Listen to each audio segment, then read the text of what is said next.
മഹാവാക്യങ്ങളാണ്. ഏതൊക്കെയാണ്? ഒന്നാമത്തെ മഹാവാക്യമാണ് അഹം ബ്രഹ്മാസ്മി. എന്താണ്? കുഴപ്പമില്ല, ഇത് പറഞ്ഞാൽ കുഴപ്പമൊന്നുമില്ല. എന്ത് പേടിച്ചിരിക്കുന്നു? പറഞ്ഞെന്തെങ്കിലും കുഴപ്പമുണ്ടാവും. അഹം ബ്രഹ്മാസ്മി എന്ന് പറഞ്ഞോക്കൂ. അഹം ബ്രഹ്മാസ്മി. ചിലരൊന്നും വേണ്ടതില്ല, ഞങ്ങൾ അതിനൊന്നും വന്നല്ല. അഹം ബ്രഹ്മാസ്മി. രണ്ടാമത്തതാണ് തത്വമസി. എന്താണ്? വേഗം വേഗം പറയൂ. തത്വമസി. അടുത്തതാണ് അയമാത്മാ ബ്രഹ്മ. എന്താണ്? അയമാത്മാ ബ്രഹ്മ. അടുത്തതാണ് പ്രജ്ഞാനം ബ്രഹ്മ.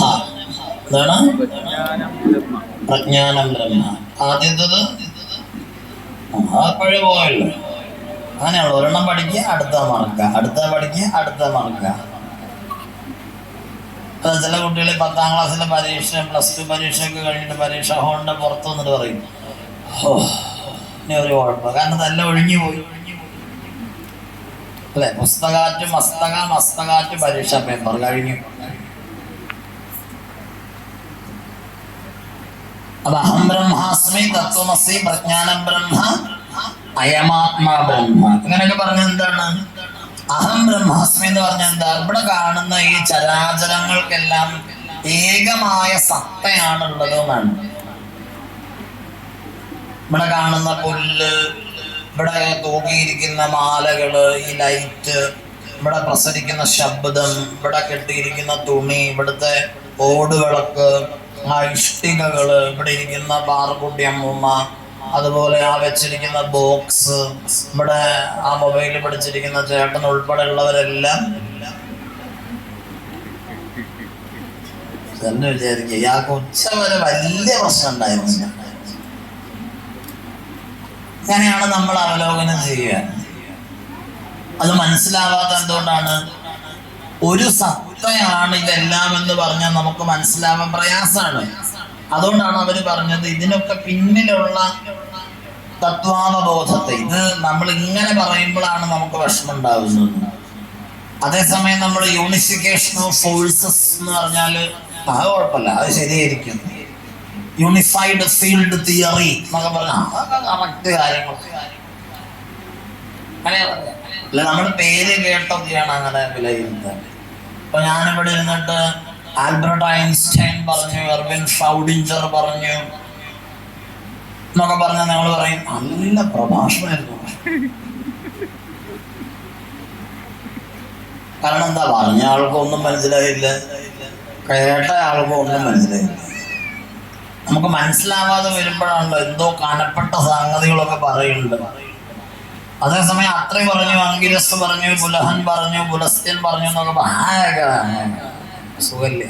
അത് ഹിപ്പോക്രസിയാണ്, ഇരട്ടത്താപ്പാണ്. ഇവിടെ എന്താ സംഗതി എന്ന് ചോദിച്ചാല് ഈ മഹാവാക്യങ്ങളൊന്നും ഇങ്ങനെ പഠിക്കാനുള്ളതല്ല, അനുഭവം കൊണ്ട് വെളിപ്പെടാനുള്ളതാണ്. അതുകൊണ്ട് ഈ രണ്ട് മെത്തേഡും ഫോളോ ചെയ്യാൻ ഭാരതം പറയുന്നില്ല. നിങ്ങള് ഇത് വായിച്ചു പഠിക്കാനോ ഇത് എഴുതി പഠിക്കാനോ അഹം ബ്രഹ്മാസ്മി എന്ന് ഉരുവിടാനോ ഈ കാണുന്ന സാധനങ്ങളെല്ലാം ഒന്നാണെന്ന് പരിശീലിക്കാനോ ഒന്നും അവർ പറഞ്ഞില്ല. ഇതൊക്കെ നമ്മൾ പിന്നീട് ഉണ്ടാക്കിയ സിസ്റ്റമാണ്. അതൊക്കെ ഫേക്ക് പ്രൊഫൈൽഡ് ആണ്.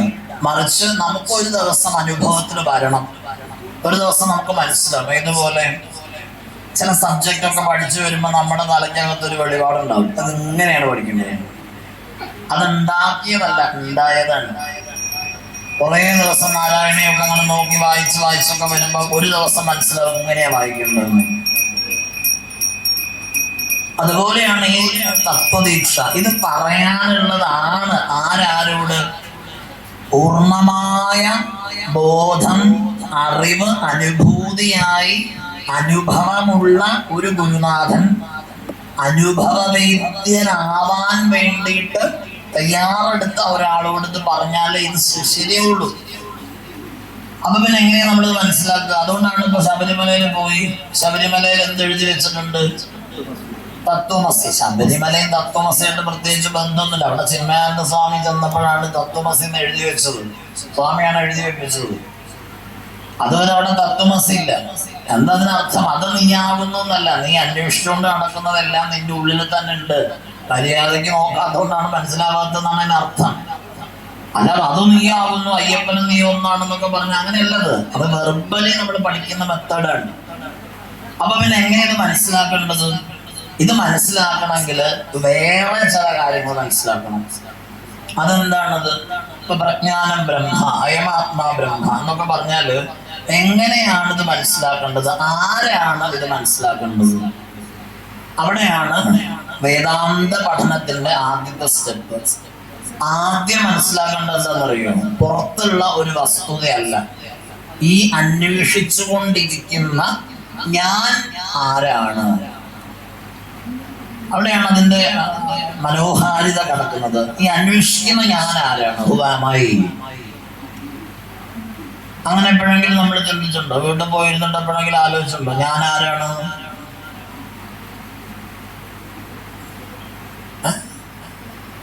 അവനവനെ കുറിച്ച് അവനവൻ എപ്പോഴെങ്കിലും ആലോചിക്കുന്നുണ്ട്. അപ്പൊ അതിനാണ് അവസ്ഥാത്രയങ്ങൾ ആദ്യം മനസ്സിലാക്കേണ്ടത്. നമുക്ക് 3 അവസ്ഥകളാണ് പൊതുവെ പറയുക. ഏതൊക്കെയാണ്? ഒന്ന് എഴുതി വെച്ചു, അവസ്ഥാത്രയങ്ങൾ. ഒന്ന് ജാഗ്രത അവസ്ഥ. എന്താണ് ജാഗ്രത അവസ്ഥ? പറഞ്ഞു നോക്കൂ. ജാഗ്രത അവസ്ഥ. രണ്ടാമത്തതാണ് സ്വപ്നാവസ്ഥ. എന്താണ്? സ്വപ്നാവസ്ഥ. മൂന്നാമത്തെ അവസ്ഥയാണ് സുഷുപ്തി അവസ്ഥ. എന്താണ്? സുഷുപ്തി അവസ്ഥ. പിന്നെ തുരീയം, തുരീയാതീതം എന്നൊക്കെ പറഞ്ഞിട്ട് അവര് പറയും. നമുക്കിത് 3 മതി. ആദ്യത്തത് അത് പോയി, ജാഗ്രത അവസ്ഥ. രണ്ടാമത്തത് സ്വപ്നാവസ്ഥ. അടുത്തത് സുഷുപ്തി അവസ്ഥ. അപ്പൊ ജാഗ്രത അവസ്ഥ എന്ന് പറഞ്ഞാൽ എന്താണ്? ഉണർന്നിരിക്കുന്ന സമയത്തുള്ള അവസ്ഥയാണ്. ആ സമയത്ത് ഒരാളുണ്ട്, കാണുന്ന ഞാൻ, കേൾക്കുന്ന ഞാൻ, അറിയുന്ന ഞാൻ, അല്ലേ? ഇവിടെ ഉണർന്നിരിക്കുന്ന സമയത്ത് കാണുന്ന ഒരു ഞാനില്ലേ? ഇല്ലേ? കേൾക്കുന്ന ഞാനില്ലേ? ഉണ്ട്. അതാരാണത്?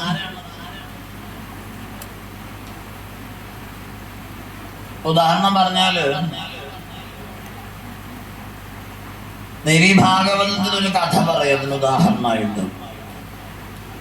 സത്യവ്രതൻ എന്ന് പറഞ്ഞിട്ട് ഒരാള് സത്യം മാത്രം പറയാൻ തീരുമാനിച്ചു. സത്യം മാത്രം പറയാൻ തീരുമാനിച്ച് അദ്ദേഹം മൗനിയായി കളഞ്ഞു. അപ്പൊ പിന്നെ കുഴപ്പമില്ലല്ലോ, ബുദ്ധിമുട്ടില്ല. അങ്ങനെ ഇരുന്ന് അദ്ദേഹത്തിന്റെ ആശ്രമത്തിലേക്ക് ഒരു പന്നിയെ കാടിന്റെ മക്കൾ എയ്തുകൊണ്ട് വന്നു. ഇപ്പൊ അമ്പ് തറച്ചു വന്ന ഈ പന്നിയുടെ ചോരയൊക്കെ അങ്ങനെ തെറിപ്പിച്ചുകൊണ്ട് വന്ന വരവ് കണ്ട് പറയാതെ ഇത് കണ്ടുപോയ ഭീഭത്സമായി കാഴ്ച കണ്ടപ്പോ സത്യവ്രതന്റെ വായിൽ നിന്ന് ഐ എന്നൊരു സ്തോഭാക്ഷരം പുറത്തേക്ക് വന്നു. അത് ദേവീ ബീജമന്ത്രാക്ഷരായിരുന്നു എന്നാണ്. എന്തായാലും അവിടെ വന്ന കാടിന്റെ മക്കള് ചോദിച്ചു, ഇതില് ഒരു പന്നി വരുണ്ടായോ എന്ന്. അപ്പൊ സത്യവ്രതൻ ഇല്ല എന്ന് പറഞ്ഞാൽ കൊള്ളാവും, ഉണ്ടെന്ന് പറഞ്ഞാൽ ഇവരിതിനെ ഇവിടെ വെച്ച് ആശ്രമത്തിൽ വെച്ച് കൊല്ലും, അത് നല്ലതല്ല. അപ്പൊ സത്യവ്രതൻ പറഞ്ഞു, കണ്ട കണ്ണിന് പറയാനാവില്ലല്ലോ, പറയുന്ന നാവിന് കാണാനുമാവില്ലല്ലോ. കണ്ട കണ്ണ് പറയാതിരിക്കവേ, പറയുന്ന നാവ് കാണാതിരിക്കവേ, പറയുന്ന നാവ് കാണാതെ പറയുന്നത് എപ്രകാരത്തിൽ സത്യമാവുന്നു ചോദിച്ചു. നമുക്ക് പെട്ടെന്ന് വീട്ടിൽ പോവാം. സംഗതി മനസ്സിലായി എന്താ പറഞ്ഞാൽ? കണ്ണുകൊണ്ട് കാണുന്നുണ്ട്, പക്ഷേ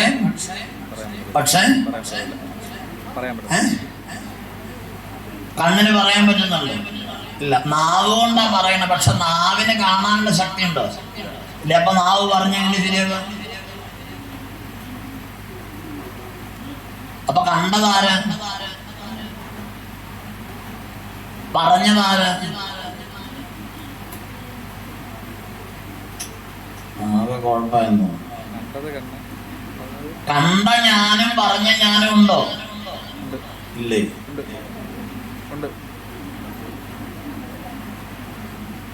ആ ഞാൻ ഏതാന്ന് ചോദിച്ചത്. ആ ഞാനാണ് ഇവിടെ പറഞ്ഞത് ഉണർന്നിരിക്കുന്ന സമയത്തുള്ള ഞാൻ. മനസ്സിലായില്ല?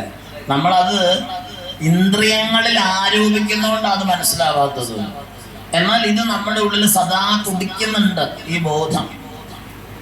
അതെങ്ങനെയാണ് പെട്ടെന്ന് മനസ്സിലാക്കാൻ ഉദാഹരണം പറഞ്ഞാൽ, ഇപ്പൊ നമ്മൾ വീട്ടിലിങ്ങനെ ഇരിക്കുമ്പം പെട്ടെന്ന് ഈ പവർ കട്ടോ, നമ്മുടെ കറണ്ട് പോയി എന്ന് വിചാരിക്കുക.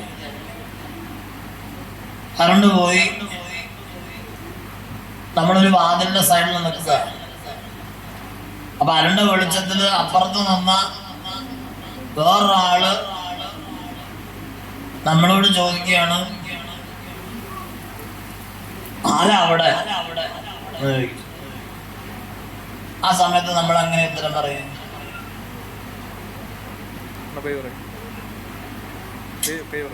കറണ്ട് ഇല്ലാത്ത സമയത്ത് ആ വാതിന്റെ ഇടയിൽ നിൽക്കുന്ന ഒരാള് നമ്മളോട് കറണ്ട് ഇരുട്ടത്ത് വെച്ച് അതാരാ അവിടെ ചോദിച്ചാൽ എന്താ പറയപ്പെട്ടെന്ന്?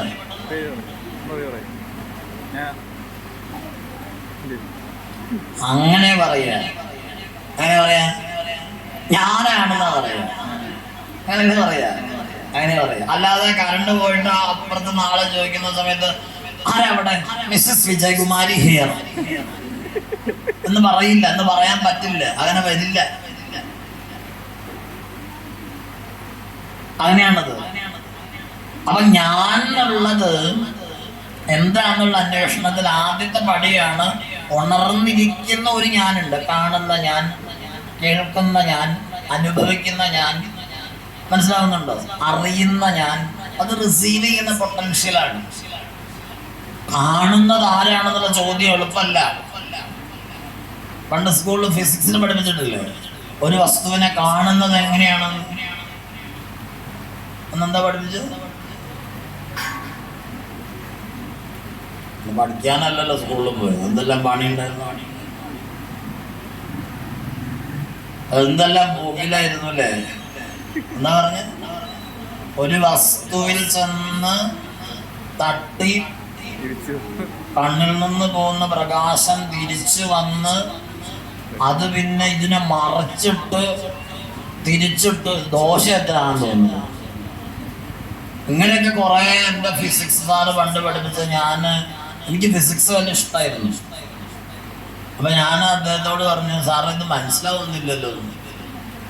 സാറ് പറഞ്ഞത് പ്രായത്തിന്റെ അമ്മ. കുഴപ്പമില്ല, എന്താ അറിയില്ലല്ലോ. എനിക്ക് സത്യം പറഞ്ഞാൽ എത്ര ആലോചിച്ചിട്ട് അത് മനസ്സിലായില്ല, മെക്കാനിസം മനസ്സിലായില്ല. ഞാൻ പിന്നെ സാറിനോട് പറഞ്ഞൊന്നുമില്ല. അങ്ങനെ പിന്നെ കുറെ കാലം കഴിഞ്ഞ് അപ്പൊ എനിക്ക് ഫിസിക്സ് പഠിക്കാൻ പിന്നെ അവസരം ഉണ്ടായില്ല. നമ്മൾ വിചാരിക്കുന്ന പോലെയല്ലല്ലോ കാര്യങ്ങൾ നടക്കുക. എനിക്ക് ഫിസിക്സ് പഠിക്കാനായിരുന്നു ഇഷ്ടം. പക്ഷെ അമ്മാവന്മാരൊക്കെ ആണല്ലോ വീട്ടിൽ ചിലപ്പോൾ കാര്യം തീരുമാനിക്കുക. അങ്ങനെ ഉണ്ട് ചില അമ്മാവന്മാരും, അവരൊന്നിനും കൊള്ളില്ല. എന്നാൽ അവര് ചില ഇവിടെ കടമ്പനാട്ട് അങ്ങനത്തെ അമ്മാവന്മാരില്ല, ഞങ്ങളുടെ ആ നാട്ടിലുള്ളൂ. അവര് ചില മണ്ടൻ തീരുമാനം, പക്ഷെ അത് ചിലപ്പോൾ എക്സിക്യൂട്ട് ചെയ്യേണ്ടി വരും. അല്ല, എന്നെ സംബന്ധിച്ച മണ്ടൻ തീരുമാനമൊന്നും ആയിരുന്നില്ല എന്ന് ഞാനിപ്പോ കരുതുന്നു. അപ്പൊ അങ്ങനെ ഫിസിക്സ് പഠിക്കാൻ ആഗ്രഹിച്ച് നടന്ന എന്നോട് അവര് പറഞ്ഞു, അന്നത്തെ സമയത്ത് അങ്ങനെ NIT പഴയ REC അഡ്മിഷൻ കിട്ടിയപ്പം എന്നോട് പറഞ്ഞു ഞാനവിടെ പോവില്ല എന്ന് പറഞ്ഞപ്പോൾ എന്നോട് പറഞ്ഞു നീ അഹങ്കാരിയാണെന്നൊക്കെ. ശരിയാണ്, പക്ഷെ എനിക്ക് അതുകൊണ്ടല്ല ഞാൻ പോവാതിരുന്നത്, എനിക്ക് വേറെ പഠിക്കാൻ വേണ്ടിയിട്ടായിരുന്നു. പക്ഷെ പിന്നെ അവിടെ തന്നെ പോകേണ്ടി വന്നു. അങ്ങനെ പിന്നെ ഇലക്ട്രോണിക്സ് ഒക്കെ പഠിച്ചത്. ഇലക്ട്രോണിക്സ് ഒക്കെ പഠിച്ചെങ്കിലും പിന്നീട് ഗവേഷണത്തിന് പോയപ്പോൾ ഫിസിക്സിന്റെ ചെറിയ ഒരു ഗന്ധമുള്ള സബ്ജക്റ്റാണ് പിന്നെ അതിന്റെ സംവിധാനം ഉണ്ടായത്. ഒപ്റ്റിക്കൽ ഫൈബർ കമ്മ്യൂണിക്കേഷൻ എന്ന് പറഞ്ഞിട്ട് ഒപ്റ്റിക്സുമായിട്ട് ബന്ധപ്പെട്ട ഒരു സബ്ജക്റ്റ് പഠിച്ച സമയത്താണ് കാണുന്നതിന്റെ വേൾഡിലേക്ക് പിന്നെയും പോയത്. അങ്ങനെ പോയപ്പോഴാണ് എനിക്ക് മനസ്സിലായത് ഫിസിക്സിന് ഇന്ന് വരെ കാണുന്നത് എങ്ങനെയാണെന്ന് സത്യത്തിൽ പറയാൻ പറ്റിയിട്ടില്ല. അത് പറയേണ്ടത് സത്യത്തിൽ ഫിസിക്സുകാരല്ല, അത് പറയേണ്ടത് ന്യൂറോ ഒഫ്താൽമോളജിക്കാരാണ്. സത്യം പറഞ്ഞു കഴിഞ്ഞാൽ ഈ ജോലിയൊക്കെ കിട്ടിയിട്ട് പിന്നെ പഠിക്കാന്നൊക്കെ പറയുന്നത് പിന്നെ ബുദ്ധിമുട്ടാണ്. അപ്പം നമ്മൾ ഈ സർവീസിലൊക്കെ കയറുന്ന സമയത്ത് PhD ഒന്നും കമ്പൽസറി അല്ല, പിന്നെ അത് കഴിഞ്ഞിട്ടാണ് ഇതിനൊക്കെ പോയത്. പക്ഷെ എന്നിരുന്നാലും അത് വലിയൊരു ഭാഗ്യമായി ജീവിതത്തിൽ. ചിലതൊക്കെ തിരിച്ചറിയാൻ പറ്റും. കാരണം എന്നെ NIT പഠിപ്പിച്ചിട്ടുണ്ടായിരുന്ന ബാലഗോപാൽജി എസ് പ്രഭു എന്ന് പറഞ്ഞിട്ടുള്ള വലിയ മനുഷ്യന്റെ ബാച്ച്മേറ്റ് ആയിരുന്നു താണു പത്മനാഭൻ സാർ. അദ്ദേഹം ഇപ്പം ജീവിച്ചിരിപ്പില്ല. വളരെ വിഖ്യാതനായ ഒരു മനുഷ്യൻ. അപ്പം അദ്ദേഹത്തിൻ്റെ അടുത്ത് പോകാമല്ലോ എന്നുള്ള അസാധാരണമായൊരു ആവേശത്തിനാണ് ഞാൻ ഗവേഷണത്തിന് പോയത്. അങ്ങനെ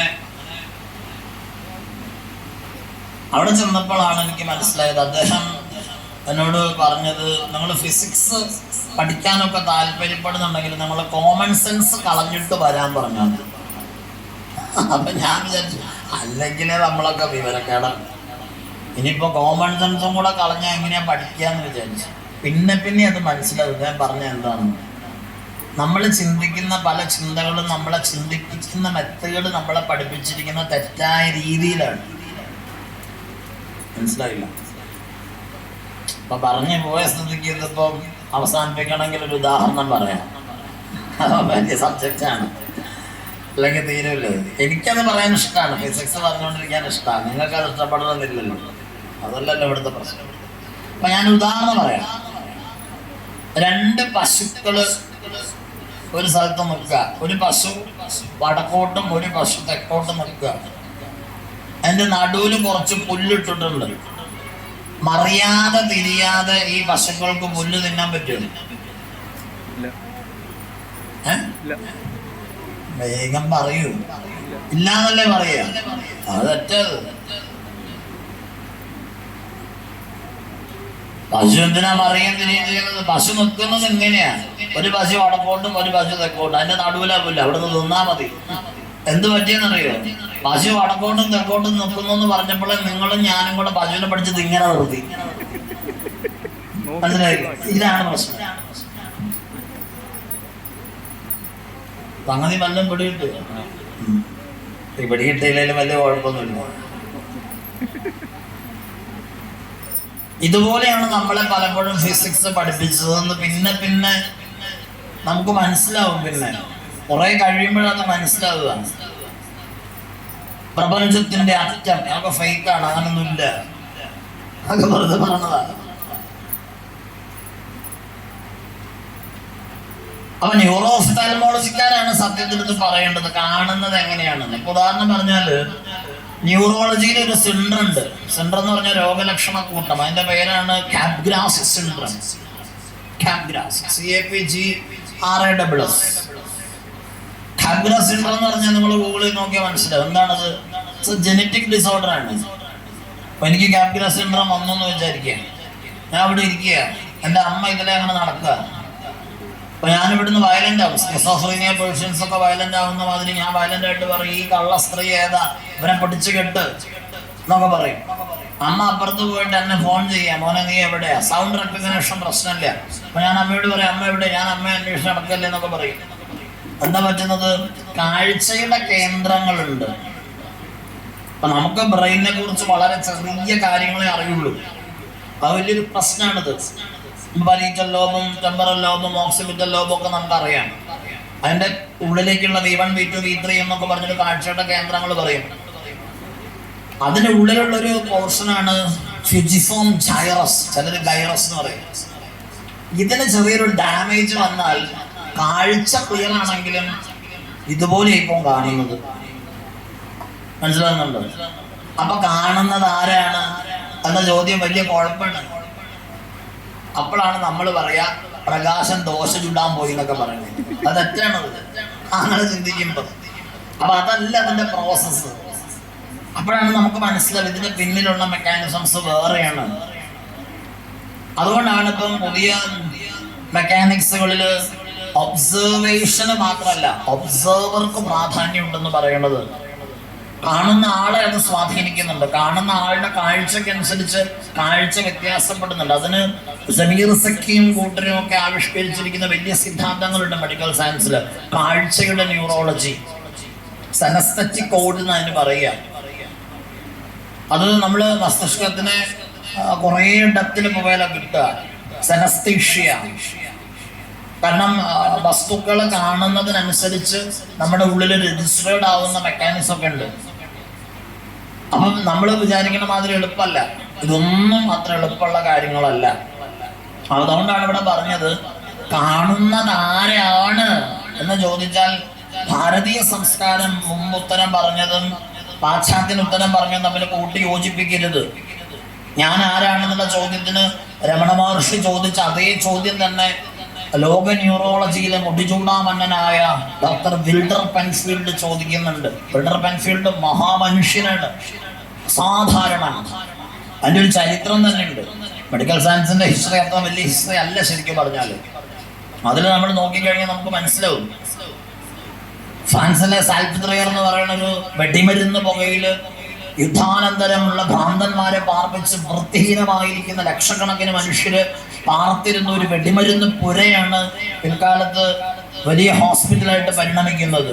അതിന്റെ പിന്നിൽ ഒരുപാട് പേര് പ്രയത്നിച്ചിരുന്നു. ലോകത്തിലെ ആദ്യത്തെ ന്യൂറോളജി പ്രൊഫസറായി മാറിയ ഡോക്ടർ മാർട്ടിൻ ഷാർക്കോ, ബബിൻസ്കി തുടങ്ങിയവരുടെ പരമ്പരയിൽ പിന്നീട് വന്ന മഹാരഥന്മാര് 800 കാലഘട്ടത്തിൽ ചിക്കാഗോയിൽ വെച്ച് കൂടി ഒരു ബയോളജിസ്റ്റുകളുടെ കോൺഫറൻസിൽ ഒരു ചോദ്യം ചോദിക്കുന്നുണ്ട് ഒരാള്. ആ ചോദ്യം ചോദിച്ച ഒരു മനുഷ്യനുണ്ടായിരുന്നു. കുരങ്ങന്മാരുടെ ബ്രെയിനിൽ ഉണ്ടായിരുന്ന ചില പാർട്ടുകൾ കട്ട് ഓഫ് ചെയ്തപ്പം ആ കുരങ്ങന്മാരുടെ അഗ്രസീവ്നെസ് ഇല്ലാണ്ടായി. അവര് ശാന്തന്മാരായിരുന്നു, അവർക്ക് ഒരു കുഴപ്പമില്ല. അപ്പോ ഇത് അന്ന് ഇങ്ങനെ പ്രസന്റ് ചെയ്തപ്പോ ഒരു മനുഷ്യൻ, ഒരു പോർച്ചുഗീസുകാരനായ ഡോക്ടർ ഇഗാസ് മോണിഷ്, അദ്ദേഹം എഴുന്നേറ്റെന്ന് ചോദിച്ചു, ഭ്രാന്തന്മാരായ മനുഷ്യരിൽ ഇതുപോലെ ചെയ്തുകൂടെ? കാരണം എന്താണ്? ക്രോധപർവം, മനുഷ്യന്റെ ക്രോധവും കാമവുമെല്ലാം സമ്മേളിതമാവുന്നത് ഹൈപ്പോതലാമസിലാണ്. ആ ഹൈപ്പോതലാമസിനെ ഒന്ന് കൺട്രോൾ ചെയ്ത് കഴിഞ്ഞാൽ മാറില്ലേ? കാരണം ശരിയാണത്. പല ആളുകളുടെയും മസ്തിഷ്കം പരിശോധിക്കുമ്പോഴാണ് അതിന്റെ അസിമെട്രി ഒക്കെ മനസ്സിലാവും. ഉദാഹരണം പറഞ്ഞാൽ സാൽവദോർ ഡാലി എന്ന് പറഞ്ഞ മനുഷ്യന്റെ സർറിയലിസം എന്ന് പറയുന്ന കോൺസെപ്റ്റ് അദ്ദേഹം ഉണ്ടാക്കുകയും അസാമാന്യമായ ചിത്രങ്ങൾ വരയ്ക്കുകയും ചെയ്തു. പിന്നെയാണ് മനസ്സിലായത് ഡാലിക്ക് അസാമാന്യമായിരിക്കുന്ന ഒരു രോഗം ഉണ്ടായിരുന്നു, ലൂയി ബോഡി ഡിസീസ്. കോപ്പർ കൂടിയിട്ട് മസ്തിഷ്കത്തിൽ ചെന്ന് കോപ്പർ അടിഞ്ഞിട്ടുണ്ടാകുന്ന അസിമെട്രിക്കൽ ചേഞ്ച് ആണത്. അങ്ങനെ ഉണ്ട്. അതുകൊണ്ടാണ് നമ്മൾ ആദ്യം മനസ്സിലാക്കേണ്ടത് ഒരാളെയും നിന്ദിക്കരുത്. ഓട്ടിസ്റ്റിക് സവാങ്സ് ആയിട്ടുള്ള കുട്ടികളുണ്ട്, അവർക്ക് എല്ലാവർക്കും എന്തൊക്കെയോ വലിയ കഴിവുണ്ട് എന്നൊക്കെ പറയുന്നത് ശരിയല്ല. പക്ഷെ അതിനകത്ത് അവർക്ക് ഒരു പാരലൽ വേൾഡ് ഉണ്ടാവും, അത് നമുക്കറിയില്ല, നമുക്കത് മനസ്സിലാവില്ല. അതല്ലാത്ത ചില കാര്യങ്ങൾ സത്യമായിട്ടുണ്ട് താനും. എല്ലാം അങ്ങനെയല്ല. അസ്പെർഗർ സിൻഡ്രം വന്നു കഴിഞ്ഞാൽ ഫോട്ടോഗ്രാഫിക് മെമ്മറിയാണ്. നമ്മൾ ഞെട്ടിപ്പോകും. നിങ്ങൾ ഗൂഗിൾ ചെയ്താൽ മനസ്സിലാവും. കിം പീക്ക് എന്ന് പറയുന്ന ഒരു മനുഷ്യനുണ്ട്. ശാസ്ത്ര വിദ്യാർത്ഥികളുണ്ടെങ്കിൽ നോട്ട് ചെയ്ത് വെച്ച് നോക്കിക്കോളൂ. കിം പീക്ക് എന്ന് പറയുന്ന മനുഷ്യന് 9000 പുസ്തകങ്ങൾ തലയ്ക്കകത്തുണ്ടായിരുന്നു. ഫോട്ടോഗ്രാഫിക് മെമ്മറിയാണ്. ലോകം കണ്ട് അത്ഭുതപ്പെട്ട ഒരു മനുഷ്യൻ. ലോക ന്യൂറോളജിയിലെ മാർക്കോ പോളോ എന്നറിയപ്പെടുന്ന ഡോക്ടർ VS രാമചന്ദ്രൻ സാറുണ്ട്. അദ്ദേഹത്തെ നമ്മുടെ കുട്ടികൾ അറിഞ്ഞിരിക്കേണ്ടതാണ്. ഈറോഡ് വിളയന്നൂർ സ്വദേശിയായ ആ മനുഷ്യനാണ് സാന്റിയാഗോയിൽ UCSD brain and cognition department ഇപ്പൊ നയിക്കുന്നത്. ജീവിച്ചിരിക്കുന്ന ഒരു മഹാപുരുഷനാണ്. നമ്മൾ ഇന്ത്യക്കാർ അദ്ദേഹത്തെ ബഹുമാനിച്ചിട്ടൊന്നുമില്ല. ഇപ്പോ വയസ്സായി വരികയാണ്. അദ്ദേഹത്തിന് ഗംഭീരമായ ഒരു പുസ്തകമുണ്ട്, the phantoms in the brain എന്ന് പറഞ്ഞിട്ട്. ഒരുപാട് പുസ്തകങ്ങളുണ്ട്. ഇത് നമുക്ക് എല്ലാവർക്കും വായിക്കാൻ പറ്റിയൊരു പുസ്തകമാണ്. മസ്തിഷ്കത്തിലെ ഭൂതങ്ങൾ, ഫാന്റംസ് ഇൻ ദ ബ്രെയിൻ എന്ന് ഓർഡർ ചെയ്താൽ മറ്റന്നാൾ പുസ്തകം കിട്ടും. അദ്ദേഹത്തിന്റെ ഗംഭീരമായ ഒരുപാട് പുസ്തകങ്ങൾ വേറെ ഉണ്ട്. അതൊക്കെ നിങ്ങൾക്ക് ആമസോണിലൊക്കെ കിട്ടും. Phantoms in the brain Sandra Blakeslee edit ചെയ്തതിന്റെ മേന്മ കൂടെ കാണാം ആ പുസ്തകത്തിൽ. ആ രാമചന്ദ്രൻ സാറൊക്കെ കിം പീക്കിനെ ഇന്റർവ്യൂ ചെയ്യുന്നുണ്ട്. അപ്പൊ കിം പീക്ക് എന്ന് പറയുന്ന മനുഷ്യന്റെ പ്രത്യേകത എന്താണ്? അദ്ദേഹത്തോട് നിങ്ങൾ കാലണ്ടറൊക്കെ ചോദിച്ചു നോക്കുക. 1984 ഡിസംബർ 24 എന്താഴ്ചയെന്ന് ചോദിച്ചാൽ മൂപ്പർ ആ സെക്കൻഡിൽ പറയും ബുധനാഴ്ച എന്ന്. അത് പ്രത്യേകിക്കും. അസാധാരണ കഴിവുള്ള മനുഷ്യൻ. പക്ഷേ കിംബിക്കിന് സ്വന്തമായിട്ട് കഞ്ഞി കുടിക്കേണ്ട എങ്ങനെയാണെന്ന് അറിയില്ല, ഷർട്ടിന് ബട്ടൺസ് ഇടാൻ അറിയില്ല, സ്വന്തം വീട്ടിലേക്കുള്ള വഴി അറിയില്ല, റോഡ് ക്രോസ് ചെയ്യാൻ അറിയില്ല, ട്രാഫിക് സിഗ്നൽ നോക്കാൻ അറിയില്ല, സമയം നോക്കാൻ അറിയില്ല. അദ്ദേഹം ഓട്ടിസ്റ്റിക് സ്ഥലങ്ങളാണ്. അപ്പൊ ഞാൻ ചോദിക്കട്ടെ, ഇതിൽ ആരാണ് ബുദ്ധിമാൻ? നിങ്ങളും ഞാനുമാണോ ബുദ്ധിമാനും ബുദ്ധിമതികളും കിംബിക്കാണോ? അപ്പൊ കൊടുങ്ങിയില്ലേ? അതാ പറഞ്ഞത്. ഇവിടെ ഇരിക്കുന്ന ഏതെങ്കിലും ഒരാളെ, ഇവിടെ ഇരിക്കുന്ന നമ്മുടെ കടമ്പനാട് സ്വദേശി ശ്രീമതി തങ്കമ്മ കുഞ്ഞപ്പൻ അവറുകളെ സ്വന്തം വീട്ടിലേക്കുള്ള വഴി അറിയാം എന്നതിന്റെ പേരിൽ ആരെങ്കിലും പൊന്നാട് അണിയിക്കുന്നുണ്ടോ? സ്വന്തമായി കഞ്ഞി കുടിച്ച ജിഷയെ ട്രോഫി കൊടുത്ത് ആരെങ്കിലും ആദരിക്കുന്നുണ്ടോ? ഇല്ല. എന്താ കാരണം? അതാണ് പറഞ്ഞത്, ഇതൊക്കെ റിലേറ്റീവ് ടോപ്പിക്സ് ആണ്. ഇത് നിങ്ങൾക്ക് കൂടുതൽ മനസ്സിലാക്കണമെങ്കിൽ ലോകത്തെ ഏറ്റവും പ്രതിഭാധനനും ഈ അടുത്ത സമയത്ത് നമ്മളോട് വിട പറഞ്ഞതുമായ ഒരു മഹാമനുഷ്യൻ, ഒരു ഡോക്ടറുണ്ട്. അദ്ദേഹത്തെ പോലെ ആരുണ്ടായിരുന്നു എന്ന് എനിക്കിടയ്ക്ക് തോന്നാറുണ്ട്. മഹാപുരുഷനായിരുന്നു ഡോക്ടർ ഒളിവർ സാക്സ്. ആ പേരെഴുതി വെച്ചോ, ഒളിവർ സാക്സ്. ഒളിവർ സാക്സിന്റെ ഇഷ്ടംപോലെ പുസ്തകം കാണാം. അദ്ദേഹത്തിന്റെ ഒരു ഗംഭീര പുസ്തകമുണ്ട്, The Man Who Mistook His Wife for a Hat and Another Clinical Tales എന്ന് പറയുന്നത്. മലയാളത്തിൽ പറഞ്ഞാൽ ഭാര്യയെ തൊപ്പിയായി കണ്ട ഒരാൾ, അങ്ങനെയാ വരിക. ഒളിവർ സാക്സിന്റെ അദ്ദേഹത്തിന്റെ അനുഭവം പറയുന്നുണ്ട്. ഡാനിയലും ടെമറ്റ് എന്ന് പറയുന്ന രണ്ട് ഇരട്ടകളെ, അവർക്ക് അസ്പെർഗർ സിൻഡ്രോം ആണ്, ഓട്ടിസ്റ്റിക് ആണ്. ആ കുട്ടികൾ ഇങ്ങനെ ഇരിക്കുമ്പം ഒരു മാച്ച് ബോക്സ് താഴെ വീഴും. ഈ മാച്ച് ബോക്സ് താഴെ വീഴുമ്പം പെട്ടെന്ന് ഈ ഡാനിയൽ ടെമറ്റിനോട് പറയും 256. ടെമറ്റ് പറയും 256. ഡോക്ടർക്കൊന്നും മനസ്സിലായില്ല. ഡോക്ടർ കുറച്ച് കഴിഞ്ഞപ്പോഴാണ് ഈ മാച്ച് ബോക്സ് താഴേക്ക് വീണ തീപ്പട്ടിക്കുള്ളികൾ എണ്ണി നോക്കിയപ്പം വലിയ ബോക്സ് ആയിരുന്നു, 256 ആയിരുന്നു കൃത്യം. ഫ്രാക്ഷൻ ഓഫ് എ സെക്കൻഡിലാണ് അവരാ നമ്പർ അവരുടെ മസ്തിഷ്കത്തിലേക്ക് എടുത്തത്. പിന്നെയാണ് അവരുടെ കളികളൊക്കെ കണ്ട് ഡോക്ടർ ഞെട്ടിപ്പോയത്. പ്രൈം നമ്പേഴ്സ് ലക്ഷക്കണക്കിന് അവർ പറഞ്ഞു കളിക്കുകയാണ്, ഞെട്ടിപ്പോവും. അതൊക്കെ ആ ഗ്രന്ഥത്തിൽ പറയുന്നുണ്ട്. അപ്പൊ അതുകൊണ്ടാണ് പറയുക, ഇന്ന് തീരുമാനിക്കണം, ഒരാളെയും പരിഹസിക്കരുത്, ഒരാളെയും നിന്ദിക്കരുത്.